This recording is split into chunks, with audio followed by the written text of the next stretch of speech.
All right, let's talk about some still available free agents that still could help the Detroit Lions. And like I said before, they can say they like their roster all they want to, but we know the guys are still hanging around. There's going to be some injuries.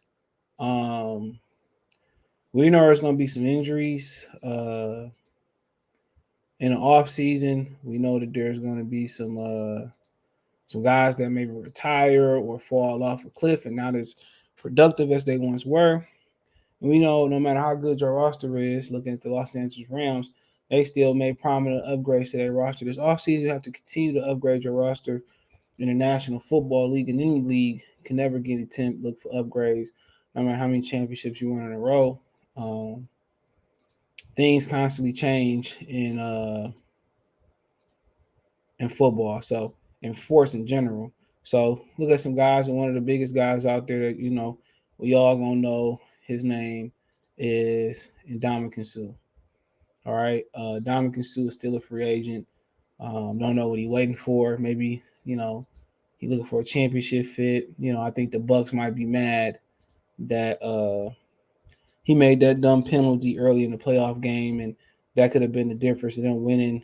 Um, that could have been the difference in them winning the championship and losing it. That one boneheaded play, I think they would have had to kick a field goal, or punt it away, and maybe they just fed up with that. He 35, and he's still making them boneheaded, quote unquote, dirty plays, and that could have cost his team a championship. So he kind of shook that reputation when he left Detroit, but yeah, he kind of shook that reputation when he left Detroit. But it's still there, and maybe that's why they're not bringing him back or whatever. But Ndamukong Suh is probably the one guy that everybody's pretty much probably going to gravitate to. Um, I think he should end his career as a Detroit Lion. He's 35 years old. Um, he's on a team friendly deal there. I heard he still got some business in Detroit, some property or something like that. And last year, he played 63 percent of the snaps, and he hadn't been that low since he got to Tampa Bay, honestly. But in Detroit, he was playing 85% of the snaps. Half his first 2 years, and he's played 90 almost. The Rams come to the Bucks. It's been declining from 77, 73 to 63% of the sacks. Uh, it's 27 tackles, 15 solo, 12 assisted, 6 sacks. So he's not as productive as he once were, but what you're really bringing him in for is some leadership, some veteran leadership, showing these guys how to be champions. He's been part of 2 Super Bowl teams, one champion with Tampa Bay, and helping this team turn it around and win. Put him right down there. I think somebody that really remind me of him is Levi Zorki. They both got similar body build. I think Levi's a little is smaller than him, but they both play with a lot of body power. They both got the long torsos, long limbs, both physical, nasty. I think he'd be a great mentor. Them playing next to each other, showing the limbs of things.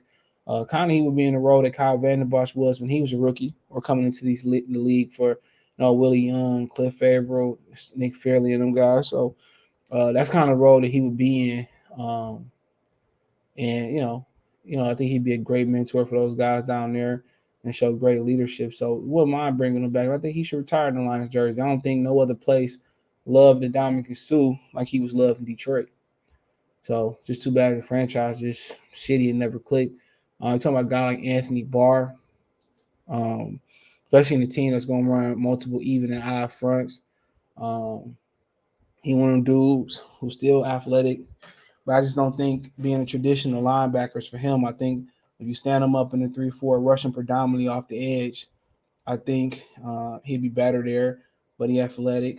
Um, I like to see him more of a pass rusher with that athletic ability getting downhill, but he's been more of a linebacker, really not good in coverage. So I think he should go through a 3-4 linebacker, but it'd be a risk because he's been a traditional 4-3 offensive linebacker. So it'd be a risk, but maybe he don't have enough pass rushing skills to be a full time starter on the edge.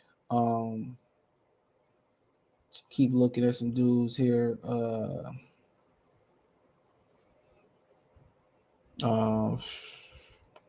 Hurt Tyreek Cohen tore his ACL again. Sorry to hear that. Towards the other leg. Uh, so we could look by position. That'd be better. Um, it's not really a quarterback. Edge. So I mean, you got some another Buccaneer there in Jason Pierre-Paul. Um, Tack McKinley, I know what's going on with him. Justin Houston, to be another veteran coming in Detroit, showing us some things. And you know, the youngest team in the football in the league. So I think they do need a couple of veterans on that line to show them the way. So just out of that list, Justin Houston, you can add him to the list. Um, Maybe even Jason Pierre-Paul, you know, add him to that list, and then you know the other prominent uh, need is safety. They're trying out different players at safety. Landon Collins, he more of a box safety. So they got that. Tayshawn Gibson, not sure what he been doing the last few years, but good rangy safety. Played on a good defense in Chicago, rangy, true free safety. Um, you know, so yeah, you need that rangy guy, but I think they probably gonna go with a younger guy. They need a couple veterans out there. So Tayshawn Gibson, older, maybe not as productive as he used to be, but um, you know, somebody a little bit rangier. Uh, so today, who we played with Minnesota for a minute, experience, but um, somebody look at, and then obviously linebacker, it's a big need. Um, really, like I said, Anthony Barr, I think he more of a 3-4 linebacker. That'd be better for him. But nothing really there. Alex Ogletree still hanging around. He never was good as he was supposed to be coming out of Georgia. Had a lot of hype, great athlete. So not really much there, man, at all. But yeah, it's a couple guys like Tayshawn Gibson and Dominican Sue, Jason Pierre-Paul, uh, you know, Eddie Goldman in there. So a couple guys to get some help, you know, in the front end and the back end. But yeah, let me know what you girls and guys think about it. Thumbs up the video, share the video, subscribe to the channel, that subscribe button, hit the bell icon button, hit all notifications, increase your chance to get notifications. We go live drop video. Financially, you want to support the channel, Cash App, $sign CJ Good 313, Venmo CJ Good 313, PayPal link in the description. Um, Other than that, check out Detroit Lions Talk Players for more videos like this. Um, Let me know what you girls and guys think in the comment section. But see somebody else you like on there, let me know what you think in the comment section. Peace.